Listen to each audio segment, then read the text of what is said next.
Baik, selamat pagi semuanya.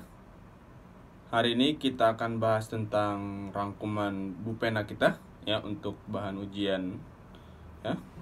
Tolong didengarin semuanya, disimak baik-baik ya.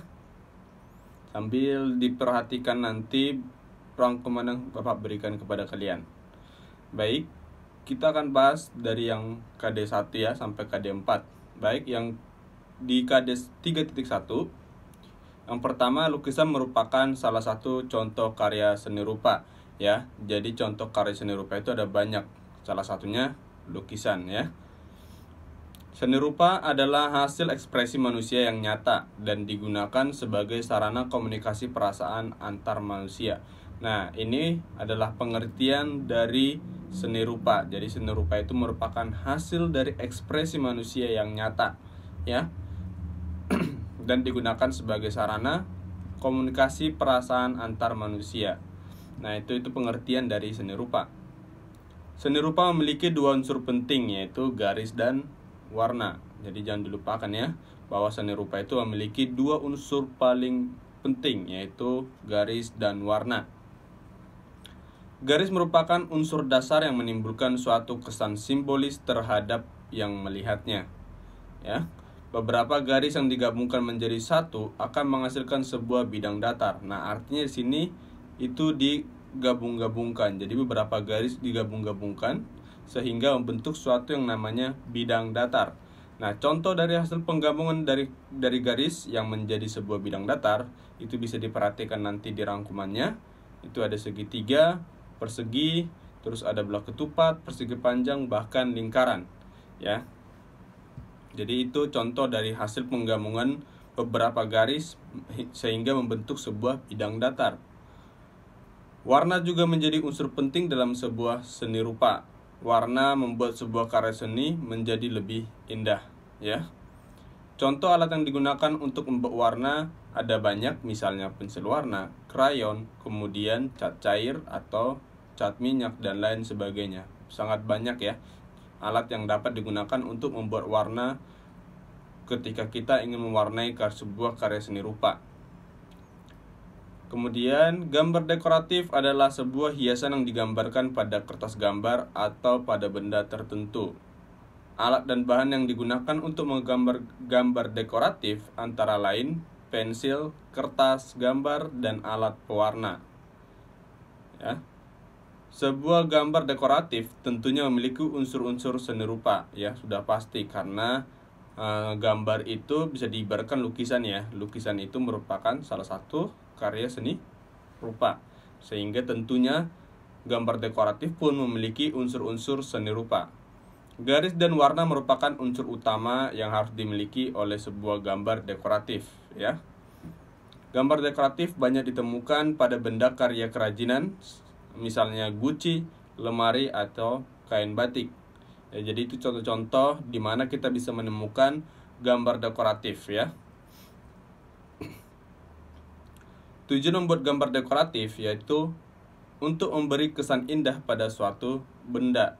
Ya, jadi itu tujuan dari pembuatan gambar dekoratif. Gambar dekoratif akan terlihat lebih indah jika diberi warna yang sesuai. Bentuk gambar dekoratif juga beragam, misalnya bentuk hewan, tumbuhan, dan bentuk geometris. Geometris itu lebih ke arah garis ya, garis-garis seperti itu ya.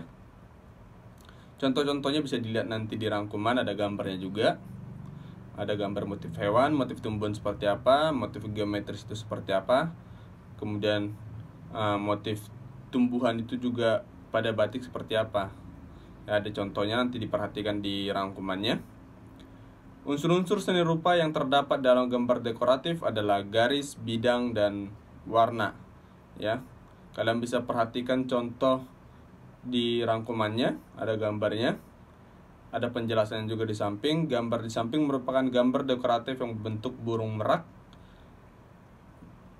Gambar dekoratif tersebut menggunakan unsur garis lengkung, bidang lingkaran, dan segitiga. Agar lebih menarik dan indah, gambar dekoratif ditambahkan warna. Ya, jadi itu untuk materi di KD 3.1. Kemudian materi di KD 3.2. Alat musik ritmis adalah alat musik yang tidak memiliki nada. ya. Jadi beda ya, ada namanya alat musik harmonis dan ada alat musik ritmis. Alat musik harmonis adalah alat musik yang memiliki nada, sedangkan alat musik ritmis adalah alat musik yang tidak memiliki nada. Alat musik ritmis digunakan sebagai pengiring tambahan pada lagu dan mengatur irama pada musik. Ya, jadi itu fungsi dari adanya atau digunakannya alat musik ritmis pada sebuah lagu. Dia sebagai pengatur irama atau pengiring tambahan, ya. Hal yang diutamakan dalam memainkan alat musik ritmis adalah ketepatan irama dan keteraturan ketukan pada lagu yang dibawakan. Jadi diibaratkan bahwa alat musik ritmis ini adalah alat musik yang memberikan tempo pada sebuah lagu, ya. Makanya diminta bahwa dalam memainkan alat musik ritmis itu perlu yang namanya ketepatan irama dan keteraturan ketukan. Alat musik ritmis dimainkan dengan cara dipukul atau digoyang, ya. Alat musik ritmis dibedakan menjadi alat musik ritmis tradisional dan alat musik ritmis modern. Contoh alat musik ritmis tradisional itu antara lain ada gendang, tamborin, tifa, dan lain sebagainya. Masih banyak lagi contoh-contohnya, ya. Kemudian contoh alat musik ritmis modern itu antara lain triangle, drum, simbal, maracas, dan lain sebagainya. Juga masih banyak lagi, ya. Alat musik ritmis juga dapat dihasilkan dari bunyi anggota tubuh, misalnya ketika tepuk tangan, menghentakkan kaki, atau menepuk paha.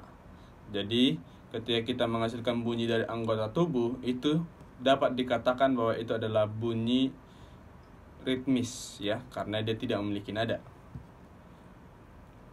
Pola irama adalah susunan bunyi dalam satu birama yang muncul berulang-ulang dan teratur dalam sebuah lagu, ya. Di sini kalian jangan sampai salah membedakan, ya. Ada irama, ada birama, ya. Irama dan birama itu berbeda, ya. Irama dan birama itu berbeda, ya. Pola irama adalah susunan dalam suatu birama, sedangkan nanti birama itu adalah jumlah ketukan dalam satu barnya, seperti itu, ya. Jadi jangan sampai kalian menyamakan irama dan birama, karena pada dasarnya irama itu berbeda dengan birama, ya. Tadi pola irama adalah susunan bunyi dalam satu birama yang muncul berulang-ulang dan teratur dalam sebuah lagu. Pola irama disesuaikan dengan birama yang dimainkan pada lagu. Misalnya pola birama 2, birama 3, dan birama 4, ya. Ingat kata Bapak, jangan sampai kalian salah membedakan, ya, bahwa pola irama itu adalah susunan bunyi dalam suatu birama, ya, yang berulang-ulang dan teratur. Itu adalah pola irama.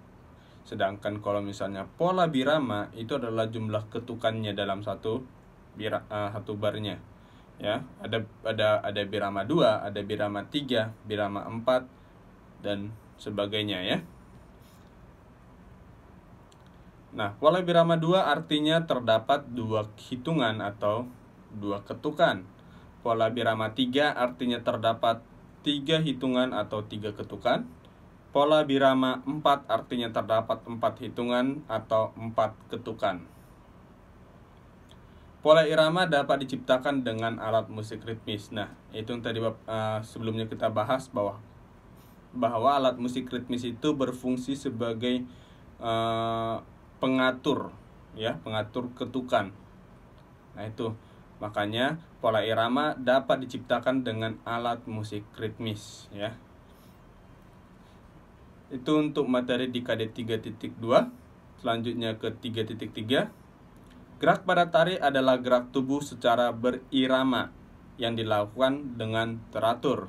Itu adalah pengertian dari gerak pada tari. Jadi gerak pada tari adalah gerak tubuh secara berirama yang dilakukan dengan teratur. Gerakan merupakan unsur utama dalam tari, ya. Jadi jangan sampai kalian bingung lagi, unsur utama tari itu apa? Ya sudah pasti unsur utama dalam tari adalah gerak. Gerakan pada tari meliputi gerak kepala, tangan, dan kaki. Contoh gerak kepala yaitu menoleh, menengok, dan menggeleng. Kalau bisa lihat gambarnya nanti di rangkuman. Kemudian contoh gerak tangan yaitu melambai dan merentangkan tangan atau tangan diangkat ke atas, ya. Itu ada juga contohnya, gambarnya juga di rangkuman nanti. Gerakan kaki ada bermacam-macam seperti berjalan, jinjit, atau melompat. Nah, contohnya juga ada nanti di rangkuman, kalian bisa lihat ada banyak sekali gerakan kaki, ya. Gerak kuat adalah gerakan yang dilakukan dengan tenaga kuat. Jadi jangan sampai bingung, ya. Gerak kuat adalah gerakan yang dilakukan dengan tenaga yang kuat. Sedangkan gerak lemah adalah gerakan yang dilakukan dengan tenaga yang lebih lemah. Itu pengertiannya, ya. Gerakan pada tari biasanya menjadi simbol akan hal yang ingin diciptakan oleh penari atau pencipta tari. Nah, artinya di sini apa? Bahwa setiap gerakan pada tari itu mempunyai maknanya, ya. Jadi bukan asal-asalan. Jadi pembuatan gerakan tari itu pasti memiliki simbol atau makna tersendiri yang diciptakan oleh penari, ya, sehingga lagunya pun atau musik pengiringnya pun itu pasti dikonsep atau misalnya memang benar-benar disamakan, ya, supaya musiknya itu bisa mendukung gerakan yang diciptakan atau mendukung makna yang ingin disampaikan oleh penari atau pencipta tarian. Nah, jadi itu, ya. Itu untuk materi di KD 3.3. Selanjutnya kita ke materi di KD 3.4. Teknik melipat adalah teknik mengubah bentuk atau ukuran suatu benda dengan cara dilipat, ya. Namanya juga teknik melipat, ya. Jadi teknik melipat itu adalah teknik mengubah bentuk atau ukuran suatu benda dengan cara dilipat. Contoh benda yang mudah dilipat adalah kain, kertas, ataupun plastik. Pakaian yang berupa baju atau celana akan dilipat dengan tujuan agar pakaian tidak kusut. Kegiatan tersebut menggunakan teknik lipat. Jadi kalau misalnya kalian pernah melihat ibu kalian di rumah, ketika ibu kalian misalnya melipat baju, melipat pakaian, atau melipat celana, nah itu teknik tersebut menggunakan teknik lipat yang digunakan atau bertujuan agar pakaian itu tidak kusut sehingga perlu dilipat, ya.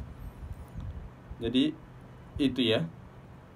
Nanti cara-caranya ada di rangkuman kalian juga beserta gambarnya. Ada langkah pertama, langkah kedua sampai langkah kelima.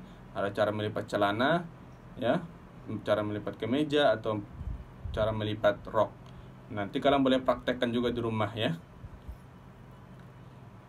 Selanjutnya, oleh masyarakat Jepang, seni melipat disebut sebagai origami, ya. Seni melipat origami biasanya menggunakan kertas berbentuk persegi dan memiliki beraneka ragam warna. Jadi kalau misalnya kalian beli kertas origami, ya, kalian beli kertas origami, dia itu merupakan kertas yang berbentuk persegi, namun dia mempunyai banyak warna, beraneka ragam warna. Jadi kalau kalian beli satu setnya, itu kalian bisa dapat beberapa kertas, ya, yang memiliki warna masing-masing, ya, warnanya berbeda-beda. Seni melipat origami berasal dari negara Jepang yang memperkenalkan cara melipat selembar kertas persegi menjadi sebuah bentuk, mulai dari bentuk sederhana hingga bentuk sulit. Nah, contohnya ada di buku rangkuman. Karya seni burung dan bunga yang dilipat dengan cara melipat. Jadi kalau kalian pernah lihat kertas itu dibuat menjadi suatu karya seni, nah itu disebut sebagai seni melipat origami, ya. Bisa membuat burung, membuat katak, kemudian membuat pesawat, membuat bunga, dan lain sebagainya, ya. Selain kertas warna-warni yang digunakan, seni melipat kertas juga dapat memanfaatkan kertas bekas, ya. Jadi bukan hanya menggunakan kertas origami, namun kertas apapun juga bisa. Bahkan kertas bekas pun masih bisa dipakai untuk membuat seni lipat, ya, karya seni lipat. Manfaat melakukan kegiatan seni melipat kertas yaitu melatih kreativitas, mengikuti arahan tahapan dengan baik, dan meningkatkan kemampuan berpikir. Nah, itu dari manfaat melakukan kegiatan seni melipat kertas, ya.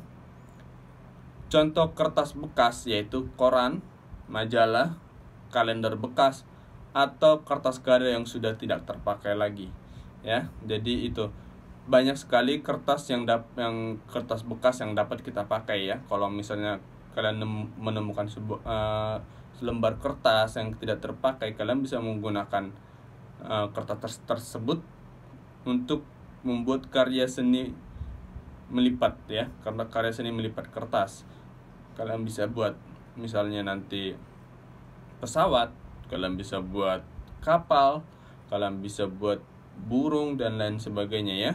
Jadi tadi bukan cuma menggunakan kertas origami, namun kalian juga bisa menggunakan kertas apapun, ya. Mau itu kertas kado, majalah, kalender, terus koran, nggak masalah, ya. Nah, jadi itu misalnya contoh dari kertas bekas yang bisa kita pakai untuk membuat karya seni lipat. Nah, baik, itu semua materi yang ada di KD 3.4. Silahkan kalian pahamin, ya. Kalian boleh print juga nanti kertasnya, rangkumannya. Kalian pelajarin supaya nanti kalian bisa menjawab soal-soal dari Bapak ketika ujian, ya. Baik, sampai di sini materi kita. Jika ada yang ingin ditanyakan, langsung japri Bapak. Selamat belajar dan sampai bertemu minggu depan.